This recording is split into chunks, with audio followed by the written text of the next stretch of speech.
So I got a question in from a viewer. This asks how to raise capital for my startup. The thing that I would tell a person first, and I do tell people this, is that you need to take from your own savings and you need to put some skin in the game.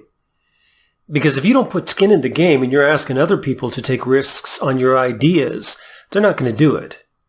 And even if you got someone to do it, it'd be unethical.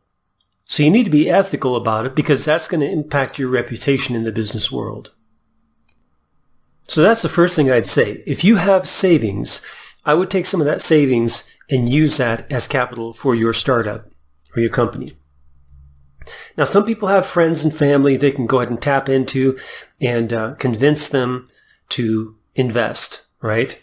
And that's all right. But not everyone has rich friends and family, or even friends and family with any kind of savings that they are willing to part with.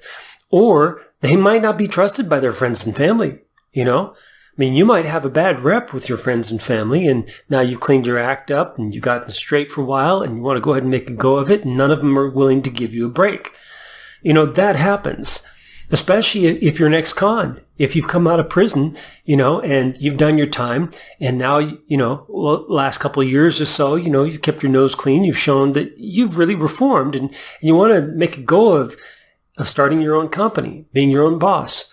Well, there's no way you're going to get your family in, you know, to trust you with money, especially if something was related to money in your crime, right? Of course. So you just got to be realistic about that too. Put yourself in their shoes. You know, would you trust someone, you know, one of your family members who you knew, right? And now they claim they changed, and maybe there's a little bit of track record, but maybe not enough, right? And you certainly don't know how they would manage if you gave them some money. So you have to kind of look at it from the other side as well. If you don't have that resource, you can go out, and some people do take a small business loan out to get capital for their company, their startup. Some of them even use their credit cards. They'll get credit cards and then they'll use those to charge on. That is the riskiest thing to do. I wouldn't do that at all. And I wouldn't take out a small business loan when you're just starting out. And anyway, it's hard to, unless you've got very good personal credit. Then you might be able to get a loan for starting a business. But it's very difficult to do that. And it's very risky to use credit cards because you don't know if your business is going to actually make money or not. So what are you left with? What are you left with? Realistically, what are you left with? Well, you're left with what's called sweat equity. All right. Now you've heard this term thrown around maybe. You know, sweat equity. That means you sweat your butt off working and making it happen. Now that means you're going to have to start out a lot smaller than maybe you had imagined. You know, you're going to have to start out at a level where you don't have to invest anything. Now, some businesses, you have to invest something.